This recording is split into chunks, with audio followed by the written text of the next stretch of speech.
calamidades, catástrofes, pragas, vírus, tudo quanto não presta. Por que existem assim coisas tão terríveis? E quanto maior o seu posto, mais pesadas as consequências de seus atos. Você precisa entender isso. O seu posto de coroa da criação traz grandiosas e terríveis consequências às suas decisões. E vão esperar o quê de retorno? Flores? Paz, prosperidade, bênçãos? Não, meus irmãos.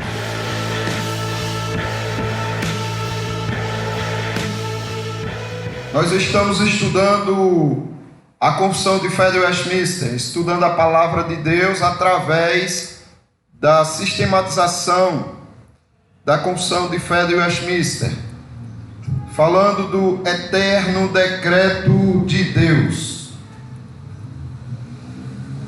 Nós estamos estudando a primeira sessão ainda, não é, que diz: a eterna pré-ordenação de Deus, desde toda a eternidade.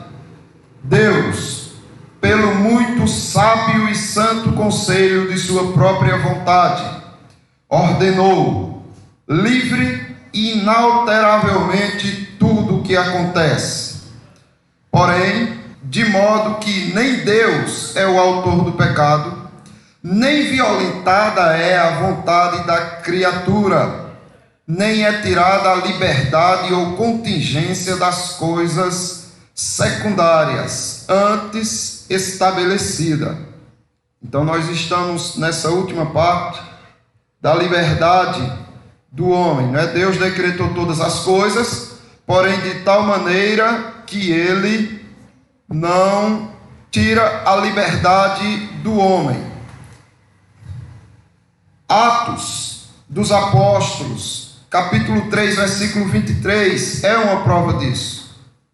Acontecerá que toda alma que não ouvir esse profeta será exterminada do meio do povo. Então percebam que aqui Deus está deixando bem claro que a responsabilidade é daqueles que estão ouvindo.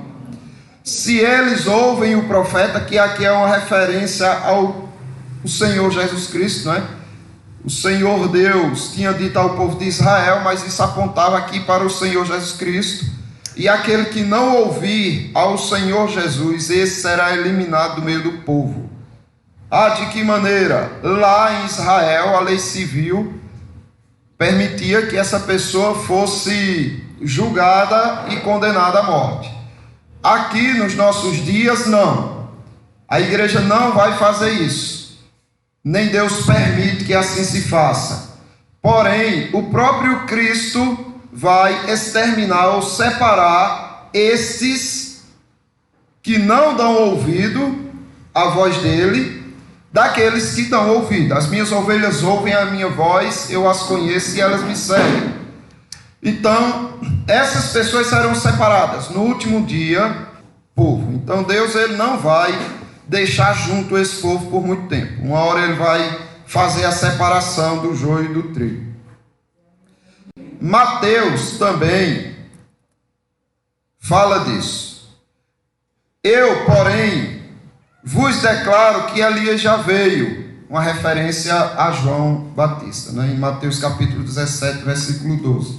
Jesus Cristo dizendo: olha, eu vos declaro que Elias já veio e não o reconheceram.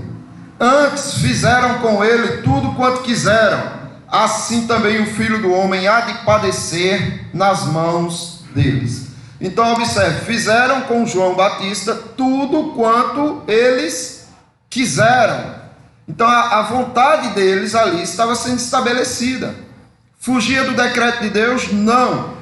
Mas Deus não os forçou a matar João Batista. Deus simplesmente deu a ele liberdade. E essa liberdade redundou na decapitação de João Batista. Aqui tem um exemplo muito interessante. Por quê? Você viu que o Senhor Jesus Cristo disse: olha, eles fizeram o que quiseram com João Batista e vão fazer o que eles querem comigo também. E aqui Deus está mostrando para eles como é que tudo se desenvolveu. Porque verdadeiramente se juntaram nesta cidade contra o teu santo servo Jesus. Então aqui é o povo juntos, né, gentios e judeus, contra o Senhor Jesus. Os gentios representados pelos romanos e os judeus representados por aquele povo que clamava: solta Barrabás, crucifica a Jesus. Ao qual ungistes Herodes e Pôncio Pilatos, com gentios e gente de Israel, para fazerem tudo o que a tua mão e o teu propósito predeterminaram. Então, Deus já havia decretado, já havia predeterminado que assim seria, mas fez como? Dando liberdade aos homens. Oi, Júnior. A gente sabe que a tendência do homem é fazer o mal. No versículo anterior que a gente viu em Mateus, está bem claro lá que Deus, no caso, concedeu a liberdade para que assim eles fizessem os bens prazeres deles. Então, nesse caso, o mal. A gente sabe que do outro lado armeniano, eles se pegam lá em Cavido e sentem aquela fagulha de bondade dentro do homem. Porém, além dessa situação que a gente sabe muito bem, que é o estado natural ao qual o homem vai ser levado, que é para o pecado, fazer o mal, tão somente o mal. A gente pode falar mais o que para argumentar? Tem mais alguma coisa em específico? Tem. Na questão do homem fazer o bem. Deus no caso, era só, é como se fosse melhorar, tentar melhorar. Deus dá o livre-arbítrio, que a gente sabe que é a livre-agência, e quando ele deixa permite que o homem faça os seus prazeres, a gente sabe que só vai ser mal. Só mal. Mas por que Deus? Porque eles perguntam também, então por que Deus? Se Deus permite que eles façam o mal, dá a liberdade para fazer o mal, por que também Deus não pode dar a liberdade para fazer o bem? Não, e Deus dá a liberdade para eles fazerem o bem. O problema é que o homem é incapaz de fazer o bem, sabe? Como por exemplo, acho que é em Jeremias que diz: quando o etíope mudar a sua cor e o leopardo mudar a sua pele, então vocês vão poder fazer o bem, estando acostumados a fazer o mal. É impossível para o homem fazer o bem dele mesmo, sabe? Fazer da forma correta. É impossível. O homem está morto em seus delitos e pecados. Aí se questiona, mas por que então ele faz coisas boas? Se ele só é inclinado e se ele só tem capacidade do mal, por que então ele faz coisas boas? Deus, ele age de tal maneira que o homem é levado a fazer coisas boas pelo agir soberano de Deus,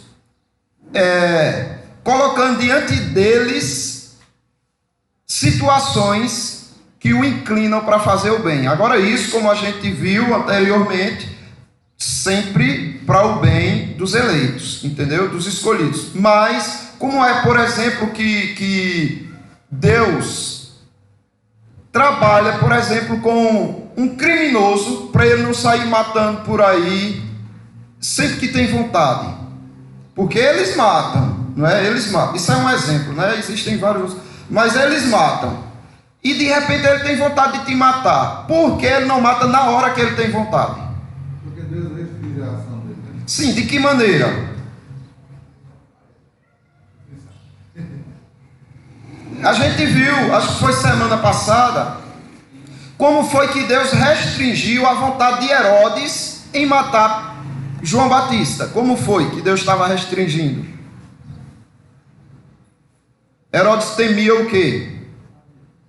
O povo. Herodes tinha muito medo do povo, porque João tinha muito admirador, muito seguidor, e todos viam ele como profeta. E Herodes tinha muita vontade de matar João. Então a maldade estava ali, só que ele não fazia, ele fazia pelo contrário, a bondade. Ele deixava João livre, ele deixava João pregando. Depois ele diz, não, peraí, pelo menos prender, eu vou prender. Aí ele prende, com vontade de matar, mas não mata, entendem? Então Deus usa as leis, usa as autoridades, usa o sentimento de família, Aquela questão, você nasceu numa família e essa família está cuidando de você, e você vai e se sente na obrigação de ter aquela reciprocidade, não é? De também fazer o bem. Mas entendam, prestem atenção, todo bem que se faz, o ímpio, não é? O incrédulo, todo bem que ele faz é imundo, é manchado de pecado. Ou seja, resumindo, ele nunca faz o bem.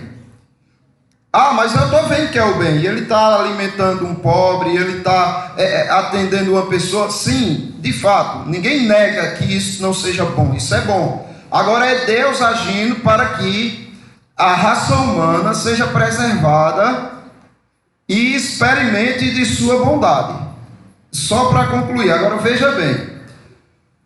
Porque nada que os incrédulos fazem é bom, no sentido espiritual, no sentido temporal, no sentido físico, visível, a gente considera bem. Mas no sentido espiritual não é bom. Por quê?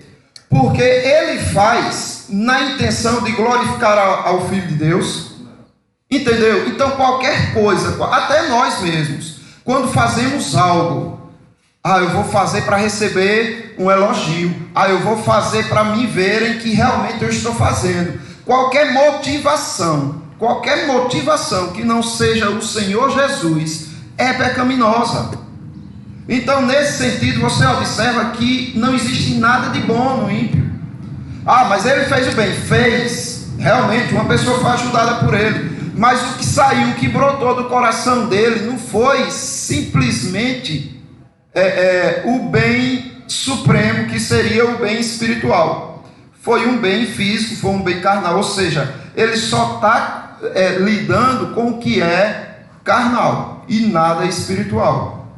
Não, eu só ia adiantar que você já falou. Certo. Dentro da tricotomia, né, a gente sabe que corpo, alma e espírito, para o ímpio, como Deus são dos nossos corações, não somente Ele que esquadrinha, então não tem a intenção. A gente sabe que tudo tem que vir de dentro para fora, dentro do lado espiritual e de transformação. A gente sabe através do Espírito Santo, de dentro para fora, que a gente vai ser transformado. E no caso do ímpio, é sempre de fora para fora mesmo, ponto final. Aí nunca a intenção vai ser de louvar a Deus, de agradecer a Deus, de honrar a Deus e sucessivamente. E isso aí que tu está dizendo é o que nós vamos ver na continuação aqui. O homem rompeu esse elo que existia entre ele e o seu Criador. E tudo agora que brota dele é provocação a Deus. A gente vai ver daqui a pouco isso, tá certo? João 19:11. Respondeu Jesus: nenhuma autoridade terias sobre mim, se de cima não te fosse dada. Por isso, quem me entregou a ti, maior pecado tem. Então observe, o que é que Jesus Cristo está dizendo aqui? Pilatos disse: olha, tu não vai te defender não. Você não tem consciência de quem está diante de você não. Eu tenho autoridade para fazer o que eu quiser com você. E de fato ele tinha essa autoridade. Jesus negou? Não, Jesus disse: sim, realmente você tem essa autoridade para fazer o que quiser comigo. Só que essa autoridade te foi dada. Essa liberdade te foi dada. Você não teria essa liberdade se o Pai Celestial não desse. Certo? Veja bem. Vamos ver outro texto aqui. Provérbios 16:23. Veja que interessante. O que é que diz? O coração do sábio é mestre de sua boca e aumenta a perversão nos seus lábios. Então veja bem como é o coração do sábio. O coração do sábio, ele é mestre de sua boca. Quem é que manda na boca do sábio? Quem é que manda? Ele mesmo. O coração dele manda na sua boca e aumenta a persuasão nos seus lábios. Ou seja, o homem, ele é movido, o homem natural, ele é movido pelo seu próprio espírito pervertido. Ele é movido pelas suas emoções. Então ele só vai fazer aquilo que ele acha que é bom, aquilo que o seu coração diz que é bom. se ele aprendeu de alguém ou se ele tirou essas conclusões de si mesmo, dá no mesmo. Por quê? Se não vem das Escrituras, se não há uma preocupação com a palavra de Deus, em dizer como é que deve ser esse procedimento, aquilo é sujo, aquilo é imundo. Mas o que é que Deus está fazendo? Por causa da vaidade do homem, a vida é preservada. Veja como Deus age de forma incrível, né? O homem, pela sua vaidade, diz: eu vou fazer o bem, né? Eu vou dar metade do que eu tenho aos pobres. E aí todo mundo vai olhar para mim e vai dizer: nossa, não tem ninguém igual ao Júnior, olha para aí. E essa vaidade faz com que a terra seja preservada, faz com que pessoas sejam beneficiadas, e no fim das contas, é a minha vontade que está sendo estabelecida por Deus, mas Deus a usa para fazer o bem. Feito, por exemplo, como Deus endurecia o coração de Faraó, né? Faraó estava ali cheio de autoridade, e eu faço isso, escravizo, e faço e desfaço. O que aconteceu?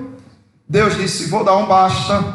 E deu um basta. Como? Mandando pragas. E quando a praga vinha, Faraó ficava todo manso. Moisés. E aí ficava bondoso. Pode deixar o povo ir. E aquela bondade toda. Mas observe, era a vontade de Faraó ali deixar o povo ir? Era, naquela hora era. Mas por quê? Por causa do aperto, por causa da dor. Então Deus não violentou a vontade dele, simplesmente deu a ele uma coisa que faria com que ele tivesse outra vontade além do que ele tinha antes. E aí ele deixa o povo ir. Quando Deus tira a praga, quando Deus envia o alívio, aí ele endurece o coração, e dessa forma Deus manifestava a outra vontade dele, que era de oprimir o povo. E assim Faraó ia de vontade em vontade, fazendo o bem ou o mal. Agora que até o bem que ele fazia eram por interesses pecaminosos. Tudo quanto é feito não na intenção de glorificar ao nome do Senhor Jesus Cristo, coloquem isso na cabeça, é pecaminoso. Por isso temos muito que pedir perdão a Deus, porque nós estudamos muitas vezes de forma pecaminosa, nós conversamos de forma pecaminosa, nós assistimos de forma pecaminosa, nós trabalhamos de forma pecaminosa, porque sempre que o fazemos sem ter no coração o interesse de glorificar a Cristo com aquilo que a gente está fazendo, aquele momento ali está sendo pecaminoso. Mas é algo que Cristo mandou, né? Trabalhar de dia e de noite. Mas você está tornando algo santo pecaminoso, porque você não está buscando a glória de Cristo. Veja que coisa interessante aqui, esse naufrágio. Atos, capítulo 27, do 23, 24, 34 e 44. Porque essa mesma noite, um anjo de Deus, de quem eu sou e a quem sirvo, esteve comigo. Então Deus vai revelar para Paulo, através de um anjo, qual era o decreto dele a respeito daquele povo ali. Porque existia um decreto. O que vai acontecer depois já estava decretado antes. Só que ninguém sabia o que ia acontecer. Agora Deus, pelo anjo, vai revelar, o anjo dizendo: Paulo, não temas. É preciso que compareças perante César. E eis que Deus, por sua graça, te deu todos quantos navegam contigo. Eu vos rogo que comais alguma coisa, porque disto depende a vossa segurança, pois nenhum de vós perderá nenhum fio de cabelo. Quanto aos demais, que se salvem uns em tábuas e outros em destroços do navio. E foi assim que todos se salvaram em terra. Mas prestem atenção, Paulo está dizendo: olha, Deus disse que nenhum fio de cabelo vai se perder de ninguém aqui. Agora tem uma coisa: você já tem vários dias jejuando. Comam, porque senão vão morrer. Mas Deus não disse que todos se salvariam. Mas entendam a responsabilidade que pesa sobre o homem. Vocês vão salvar sim. Agora Deus está dizendo que vocês precisam comer, vocês precisam disso. E assim vocês salvariam.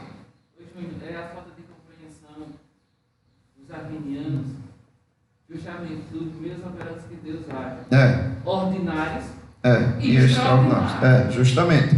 Deus decretou todas as coisas, né?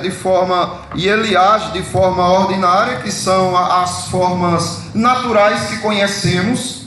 Olha, para você continuar vivo, você precisa comer. Para você estar bem, precisa tomar esse remédio. Mas tomou o remédio e vai morrer, está desenganado. Deus pode agir de forma extraordinária, curando a pessoa ali. Mas vê que coisa interessante, além de comer, o que Paulo diz: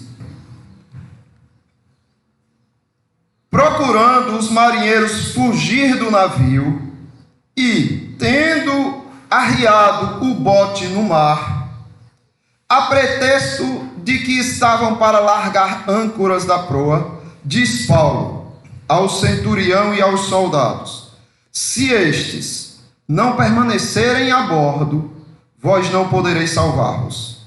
Então os soldados cortaram os cabos do bote e os deixaram afastar-se.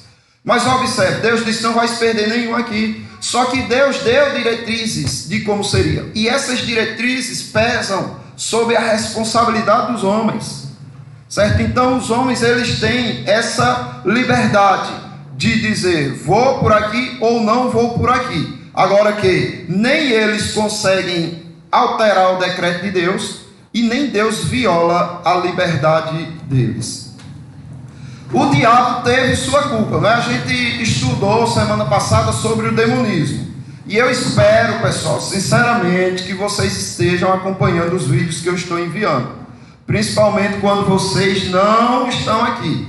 Por quê? Porque num dia vocês faltam, tem um assunto que está ligado ao anterior e ao posterior. E aí, se vocês não assistem antes, e aí fica faltando algum encaixe, certo? O diabo, a gente viu sobre o demonismo, que tudo se aplica ao diabo. Aqui diz o seguinte: o diabo teve a sua culpa, ninguém nega isso, e por ela vai pagar no juízo final, segundo as Escrituras.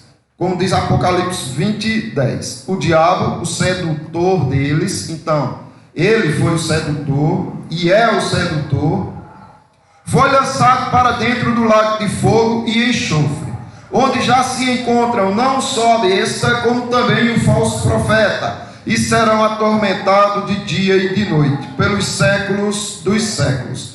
Então ele vai ter o pagamento dele, mas isso não tira a culpa do homem. Mas o homem, superior a ele, responde pela quebra do pacto. Não se diz que o anjo que se rebelou contra Deus no céu tenha sido criado à imagem de seu Criador. Tal proeminência é dada ao homem. Aqui é algo muito sério, né? E é muito incrível isso daqui.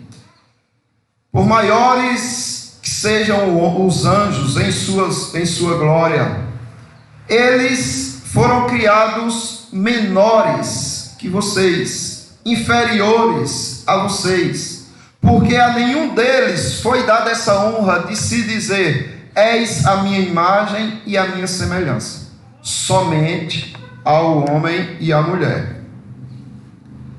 Muitos acham que Deus está sendo arbitrário, egoísta, por querer ele toda a glória. Mas a verdade é que o Senhor coroou os homens e mulheres de glória e de honra, certo? Deus realmente diz: toda a glória é dele. Ele não divide a sua glória com ninguém. Mas em que sentido ele diz isso, meus irmãos? Porque já que ele fala assim, olha só, ouçam sobre o que diz o salmista, que é o homem que dele te lembres, e o filho do homem que o visites. Então o salmista está reconhecendo o quão o ser humano é pequeno diante de Deus, e ele está dizendo: olha, que é o homem, Senhor, para que te lembres dele, e o filho do homem para que venha visitá-lo. Fizeste-o, no entanto, por um pouco menor do que Deus. Veja o que é o homem. E de glória e de honra o coroastes. Então Deus coroou a sua criação humana de glória e de honra. Esse homem dotado de proeminência e de privilégios, foi também revestido de autoridade e responsabilidade, e principalmente da obrigação de honrar o Criador e cultuá-lo continuamente, não só cerimonialmente, como estamos fazendo, mas existencialmente, ou seja, em todo o decurso da sua existência. Foi para isso, pessoal, que o homem foi criado. Foi para isso que o homem recebeu a coroa de Deus, de glória, uma coroa de glória e de honra, com esse propósito do homem cultuar, adorar, não só em cerimônia, como existencialmente. E essa é a essência da existência humana. Muitos filósofos, muitos pensadores andam discutindo, procurando entender qual é a essência da existência humana. E nós temos isso, nós temos essa resposta. Só que ela depende de fé.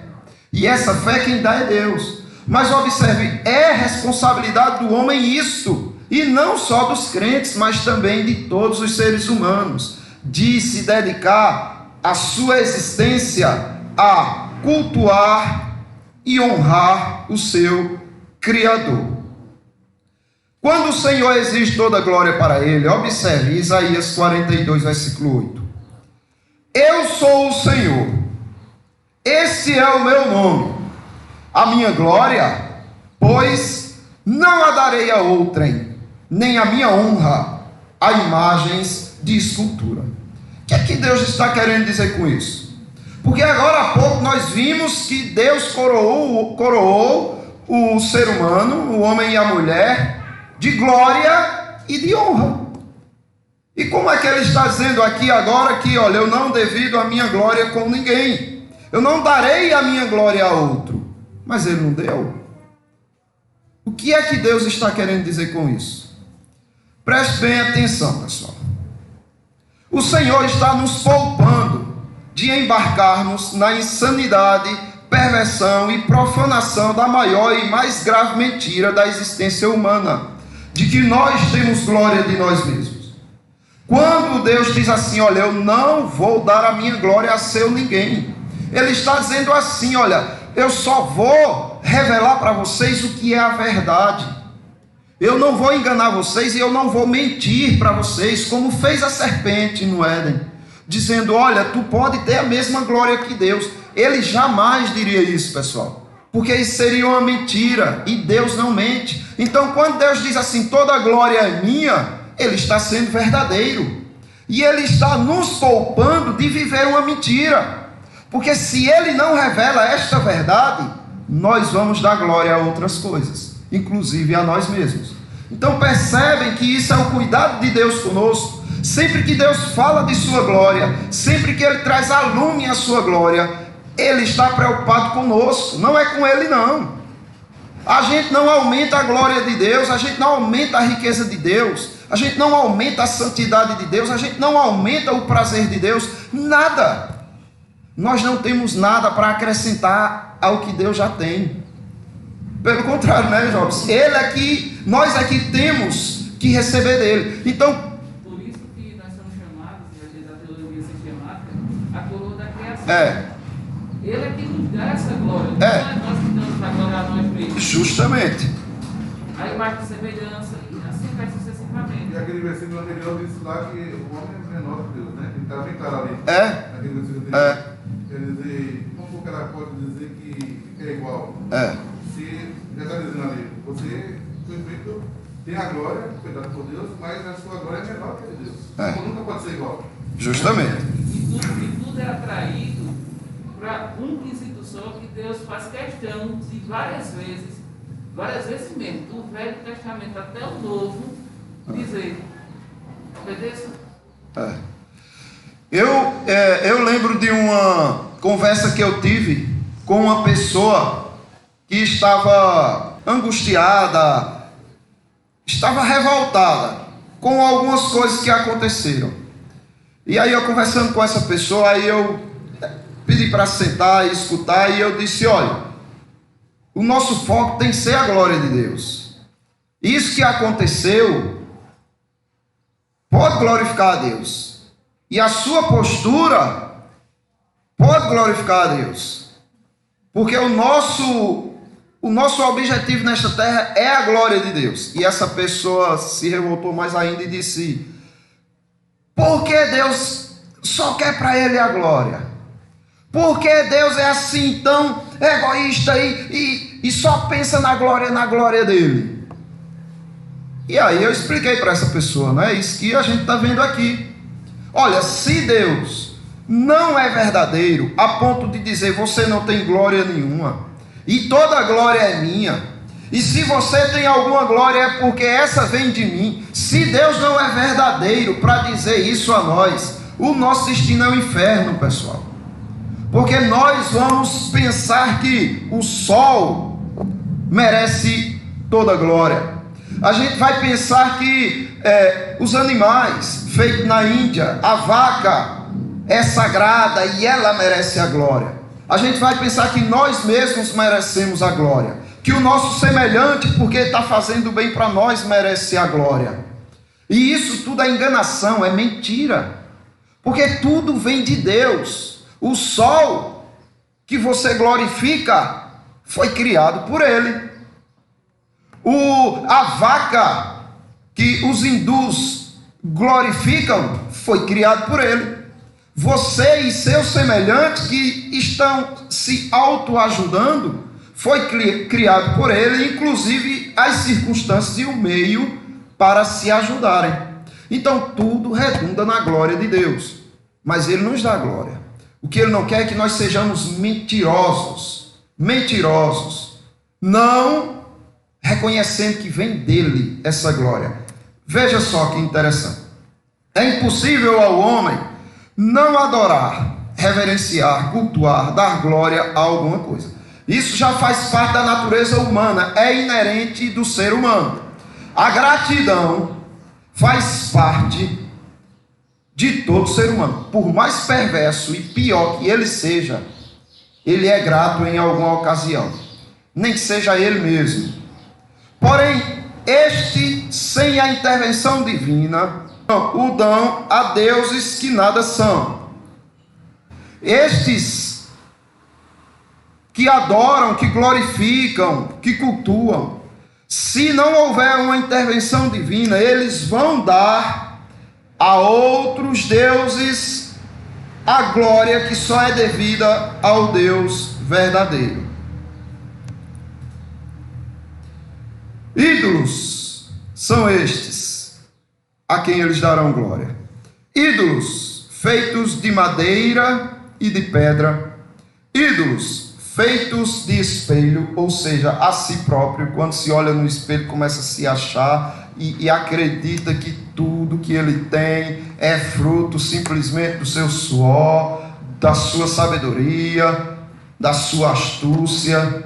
Ídolos feitos de negação, certo? Porque quando você nega o verdadeiro Deus, você está criando para si um ídolo, o ídolo da negação. Você está sendo uma pessoa que não está reconhecendo o Deus verdadeiro. Se você não reconhece o Deus verdadeiro, você está dando glória a outra coisa, ou tirando a glória que pertence a Ele. Ídolos feitos de coisas criadas, ídolos feitos de acomodação, ou seja, até o Deus verdadeiro pode passar a ser um ídolo no seu coração. De que maneira?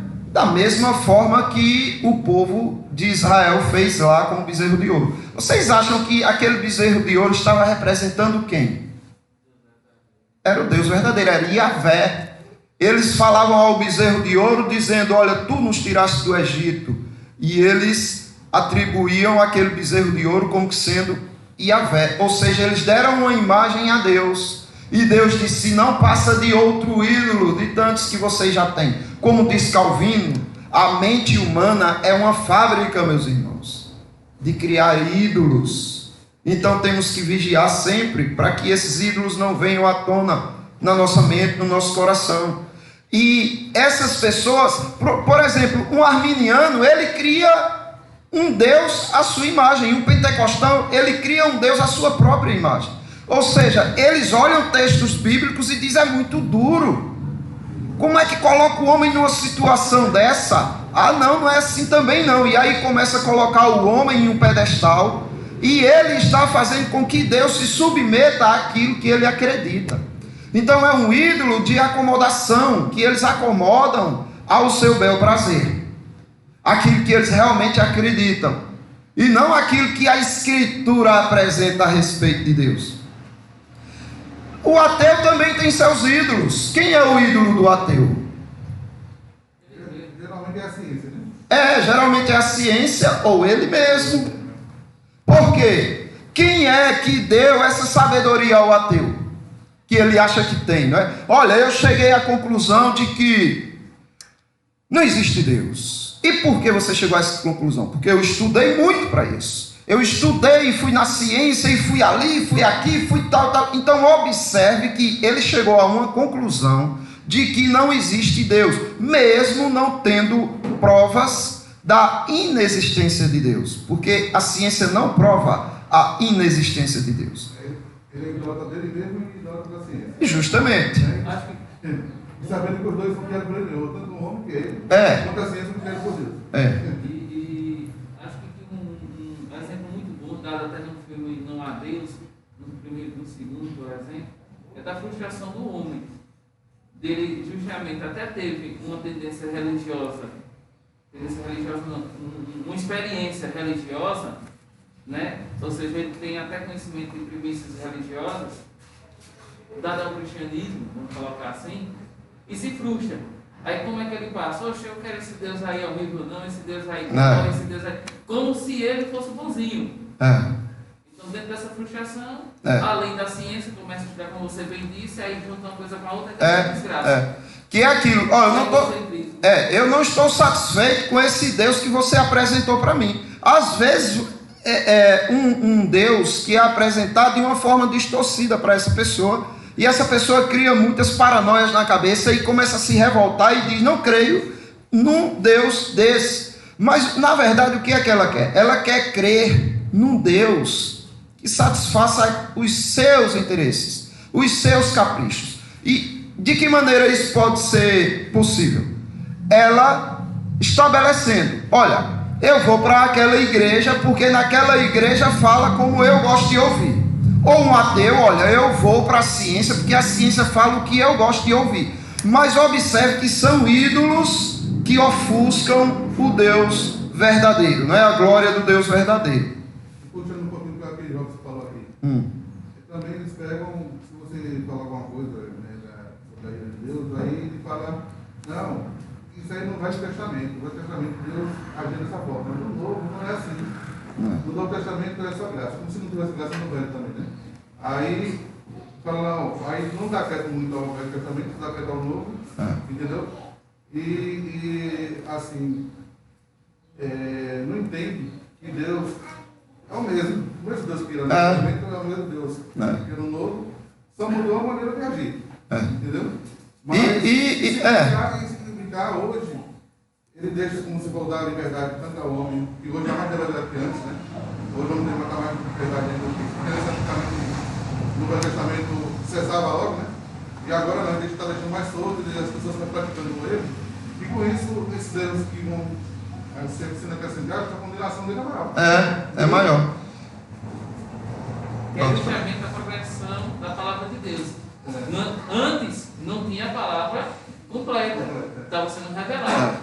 Hoje nós temos a palavra completa. Então aí a responsabilidade se torna dessa maneira. Deus não vai agir, vem cá, pode até agir.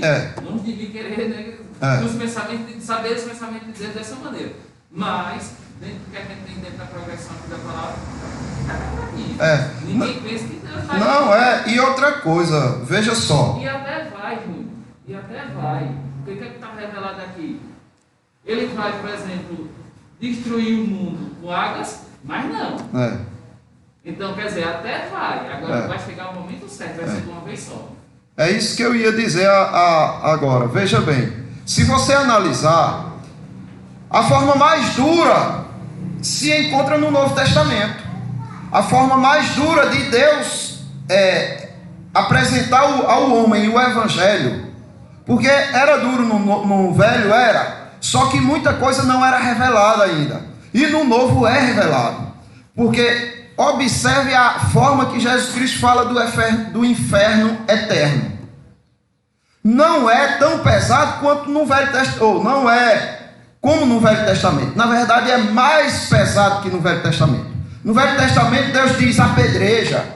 Aí no Novo Testamento Jesus Cristo diz: lançarei vocês no fogo eterno, aonde estará o diabo e os seus anjos, e vocês lá por toda a eternidade vão ter ranger de dentes, dores e ranger de dentes. Então observe qual é a forma mais dura e difícil de se ouvir, dura de se falar e difícil de se ouvir, é o Novo Testamento. Então é ilusão pentecostal achar que o Deus do Velho Testamento era cruel e o desse amor. Não, o Deus do Velho Testamento e o do Novo é cruel com o mal, da mesma forma, e bondoso e amoroso e longânimo com o bem, da mesma forma. Quando o Senhor Deus exige toda a glória para si, Ele na verdade está te privando de embarcar no mesmo destino que o pai da mentira. É isso que Ele está fazendo. Por que Deus fala tanto da tua glória? Para tu não ir para o inferno. Porque se Ele não revela quem realmente tem toda a glória, você vai dar essa glória a outro. E você vai ser um mentiroso, como é o teu pai, o pai da mentira. Então, para que ele não seja o teu pai, e você seja verdadeiro, e você faça as coisas certas, ele revela para você a glória dele. Na mesma condenação eterna com que ele será condenado. Veja como Jesus Cristo fala aqui. Mateus 25, 41. Então, o rei dirá também aos que estiverem à sua esquerda: apartai-vos de mim, malditos, para o fogo eterno, preparado para o diabo e seus anjos. Veja que vai todo mundo embarcar no mesmo lugar. Por quê? Porque não reconheceram a glória do verdadeiro Deus. E não fazendo isso, escolheram a mentira. Escolheram se fundamentar na enganação. E mentira e enganação só tem um destino, pessoal: a destruição. E interessante aqui é que Jesus Cristo está dizendo assim, olha, que ele vai dizer: vocês malditos, apartem-se de mim, o destino de vocês é o fogo eterno, que foi primeiramente preparado para quem? O diabo e seus anjos. Quando o diabo e seus anjos se rebelaram, Deus diz: vou criar o lugarzinho de vocês ali. Aí depois o homem entra na onda, aí Deus diz: pronto, vai compartilhar do mesmo lugar. Entenderam? Mas por quê? Porque não reconhecem e nem aceitam que a glória seja de Deus. Eu não aceito isso. Sim, se você não aceita isso, você aceita o quê, meu querido? Eu aceito que eu tenha glória. Você vai aceitar uma mentira? Prefiro. Então tenha também as consequências dessa mentira. Veja que coisa curiosa, e é o que acontece hoje em dia com muitos, e muitas vezes até conosco, quando não vigiamos.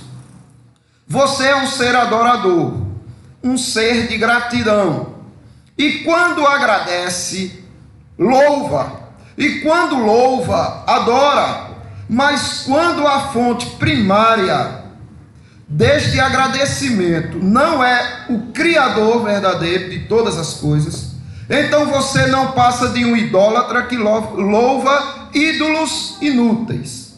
É errado a gente olhar para alguém que nos fez o bem ou fez o bem para o outro e elogiar, agradecer, louvar. É errado isso? Não, pessoal, isso é até exigido por Deus. Dai honra a quem honra.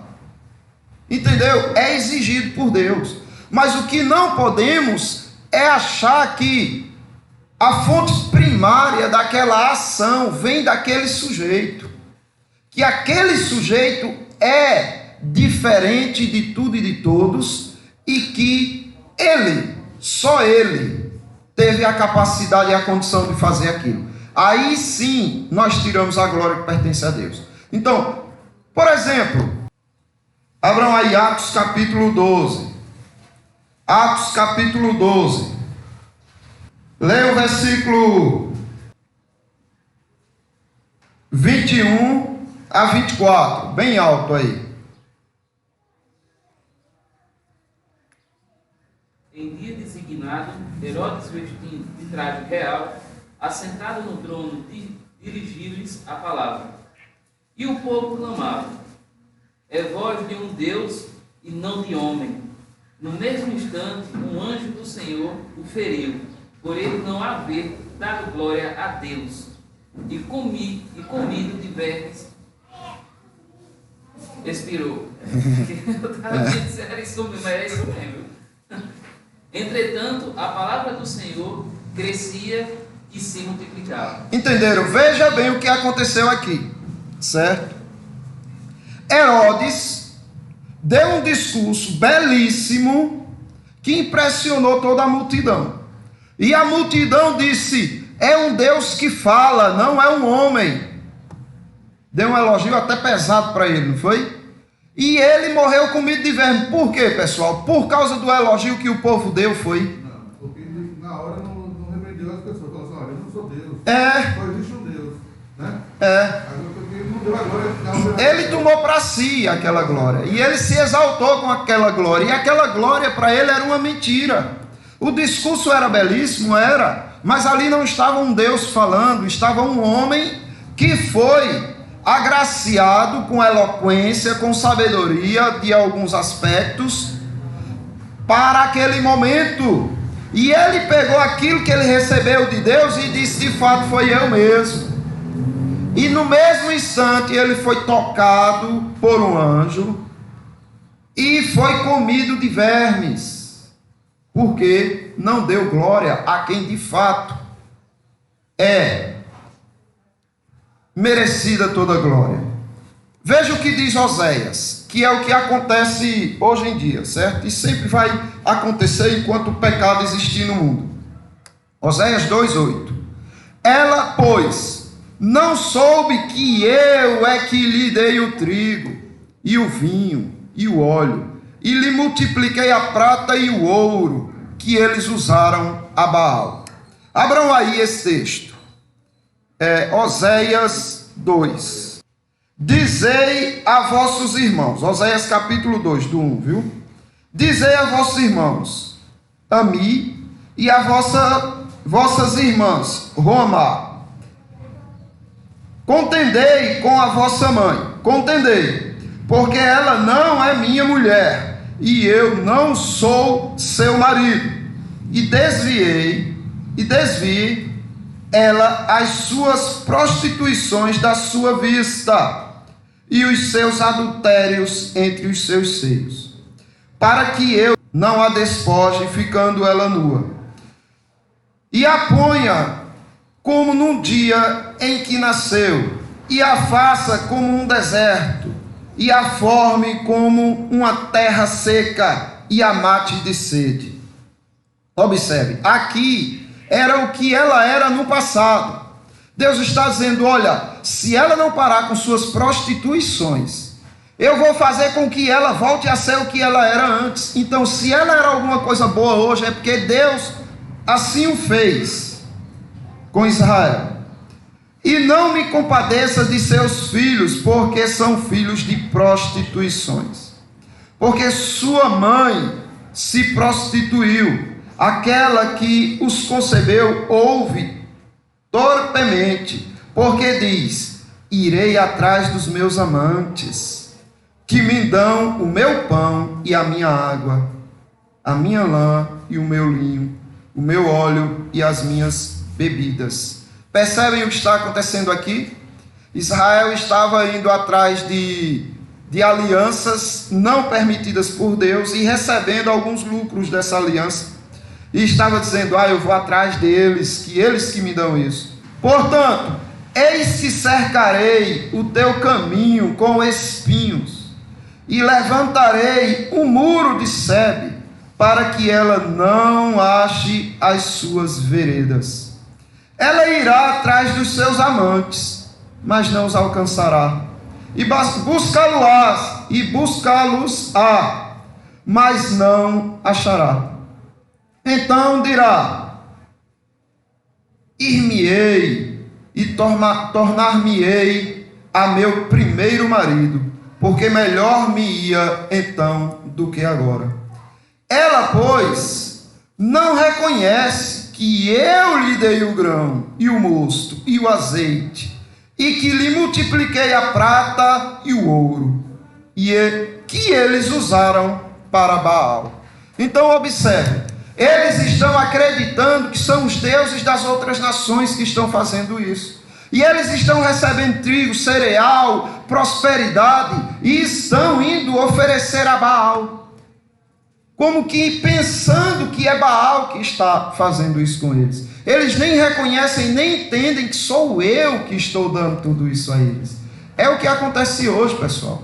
Não, a divisão, é o povo de Deus aqui, só que passaram a se prostituir, que aquela nação ali, o pai começou a se achegar, e agora está trazendo para Israel também o seu dízimo, costume também. E aí o pessoal está dizendo, opa, aquele Deus também abençoa, e é o Deus também, e aquele Deus, e aquele Deus, e aquele Deus, e aquele Deus, e aquele Deus.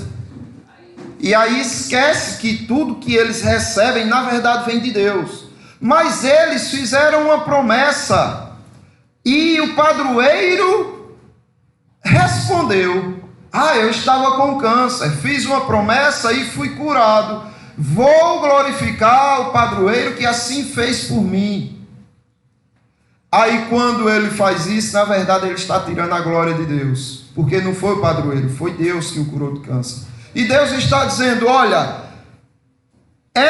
ele, pois não sabem que eu é que lhe dei isto, que eu é que multipliquei a prata e o ouro, e eles estão usando para Baal, e eles estão fazendo com que Baal seja reconhecido, com que os padroeiros, e que todos os santos, e que o próprio ser humano que está trazendo para ele, eles estão achando que ali está a fonte da riqueza deles, quando na verdade sou eu fazendo e eles dando glória a outros. Irmãos, o Imago Dei, não é que a imagem de Deus deveria ser uma natural e perene adoração àquele que, por considerato da criação, passa a representá-lo em toda a ordem criada. Grande, imensurável mesmo, foi a sua culpa, pois não se tratava de um ser comum, mas da mais iminente e extraordinária das criaturas, destinada a agir em nome e em lugar de Deus. Daí a profundidade do seu pecado e as imensas repercussões continuadas. Quer ver o quanto o homem é iminente e extraordinário na criação que Deus assim o fez? Quer ver o quanto ele é grandioso? O quanto Deus o fez grandioso? Veja as coisas horríveis que acontecem no mundo por causa do pecado do homem. Veja, meus irmãos, o pecado do homem, quanta desgraça não tem trazido para o mundo. Calamidades, catástrofes, pragas, vírus, tudo quanto não presta. Por que existem assim coisas tão terríveis? Porque grandioso era o homem, a mulher diante de Deus. Deus assim os fez. E quanto maior o seu posto, mais pesadas as consequências de seus atos. Você precisa entender isso. O seu posto de coroa da criação traz grandiosas e terríveis consequências às suas decisões e às suas posturas profanas. A mensurabilidade e as consequências do ato de rebeldia contra o Supremo Pai são provas da grandeza do Homo sapiens, ou seja, do homem sábio, do homem pensante. Entendem, meus irmãos? Olha, por que maremotos, terremotos, guerras, fome, peste? Por que tanta desgraça no mundo? Porque você era glorioso. E você, com toda essa glória, traria consequências terríveis se você escolhesse o pecado. E ainda hoje, até os redimidos, muitas vezes, escolhem o pecado. E vão esperar o quê de retorno? Flores? Paz, prosperidade? prosperidade, bênçãos. Não, meus irmãos. Olha, quando vem por exemplo, um tsunami sobre uma cidade, nós nos espantamos e devemos fazer isso. Mas o nosso espanto maior deveria ser porque isso não é contínuo, porque isso não acontece constantemente, porque nós clamamos por isso. Cada vez que você escolhe dar glória à criatura e não ao Criador, você clama por destruição e miséria. E Deus dá isso que nós pedimos? Não. Ele dá prosperidade, dá paz. Então isso deveria nos assustar, isso deveria nos espantar. Ah, como Deus é cruel. Não. Como Deus é maravilhoso, porque Ele tem nos enchido de muitas bênçãos. E aqui ou acolá é que Ele deixa a gente receber um pouquinho daquilo que nós merecemos. Pode falar. Da atenção que Deus assim nos dá em dizer, olha, cuidado. Porque da mesma forma que a gente tem Paulo, quando diz, agora eu entendi porque do espinho na carne. É dentro dessa perspectiva, está vendo esses maremotos, a escassez, como a gente vê em Osés continuar o texto depois, é muito interessante. Deus fala, peraí, tirarei para saber que eu sou Deus, ou colocarei para saber que eu sou Deus. O quê? Angústia, por que não? Um pouquinho de tempestade na vida de vocês, para que vocês relembrem que eu sou Deus. Né? Dentro dessa perspectiva. Isso mesmo. É verdade. E se ele não age assim, realmente acontece isso que Job está falando. Nós acharíamos que somos deuses e merecedores de tudo quanto é de bom. Quando acontece algo dessa natureza, simplesmente Deus está fazendo o seguinte, dizendo, olha, é isso que o pecado traz para vocês. Vão continuar achando que vocês são alguma coisa? É claro que não. Temos que nos submeter, reconhecer a nossa insignificância. Ah, mas tu é a coroa da criação. Sim, entenda. Mas porque veio de Deus isso. Você não é nada sem Deus te fazer ser alguma coisa. Então reconheçamos a nossa insignificância, louvemos e engrandeçamos a Deus pelo que Ele tem feito de nós e por nós, pessoal. Olha, o homem, por ser a coroa da criação, tanto ele sofre as maiores e mais terríveis desgraças da terra no mundo, como também ele recebe o prêmio maior de redenção que poderia existir no universo visível e invisível, porque ele, por tanto nos amar, enviou o seu próprio Filho. Vejam se vocês entendem, que não vai dar para entender, por mais que tentem. Mas o Pai, Ele nunca se separou do Filho, nunca, meus irmãos. Enquanto o Filho estava na terra, Ele ainda estava unido com seu Filho, e sempre lembrando ao povo, este é o meu Filho amado, é nele que a minha alma tem prazer, é nele que a minha alma se compraz. A ele ouvi, é este o profeta que vocês precisam ouvir, é meu filho amado, em quem eu tenho todo prazer. E o que Deus fez, meus irmãos? Algo que não dá para entender. O ser eterno, de comunhão eterna com o Filho, no momento da cruz, no momento de que os nossos pecados caíram sobre Cristo, virou as costas para Ele.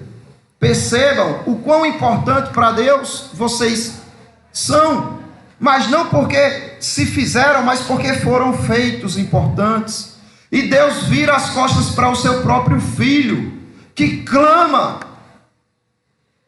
em angústias, dizendo, Deus meu, por que me desamparastes? Aquela angústia no Getsêmani, suando gotas de sangue, era porque Jesus Cristo sabia dessa separação, dessa ruptura que ocorreria, para que a gente fosse ligado novamente. Por isso que Ele pede 3 vezes, Senhor, se for possível, se tiver outra forma, passe de mim esse cálice. como humano, ele sabia da dor que sentiria ali. E ele pede 3 vezes. No entanto, ele diz: mas Senhor, a tua vontade para mim é o que mais significa e importa. Se não tem outra forma, que seja feito como o Senhor quer. E ele foi para a cruz por amor de nós, e o Pai o enviou por amor dos irmãos. Percebem? Que coroa tão belíssima. E agora os homens são sim responsáveis pelos seus atos. Ah, mas ele nunca vai escolher o bem, porque ele não tem capacidade para isso. Sim, mas Deus o deixou livre. Deus não o força a não aceitar Jesus. Deus faz com que recebamos Jesus, mas ele não força o homem a não aceitar Jesus. Ele até apresenta Jesus ao homem, tanto por pregação como pela luz da criação. Ele apresenta-se ao homem, mas ele não o força a negar, ele o deixa à vontade, na sua liberdade. O problema é que o homem sempre usará de sua liberdade para satisfazer aquilo que ele acredita, que ele ama e que ele gosta. É óbvio que é o pecado, que é a separação e a distância de Deus. Então, meus irmãos, ficamos por aqui, mas eu quero ler aqui essa outra observação para que a gente continue na próxima semana, se Deus assim permitir. Os animais, seres infinitamente inferiores, mantinham-se perpetuamente nas espécies por meio exclusivo da reprodução. O homem, embora se reproduza à semelhança dos irracionais, deveria manter-se eternamente por meio do pacto ou aliança de convivência, relacionamento, comunhão, mordomia e respeito ao Criador. Então era isso. A diferença dos homens e dos animais é esse. Porque os homens, eles deveriam manter eternamente essa comunhão, essa convivência, esse relacionamento com Deus, o seu Criador. Rompido o liame entre o Pai eterno e o Filho, sua imagem pela abrogação do pacto, o homem perdeu a perpetuidade normal, permutando a aliança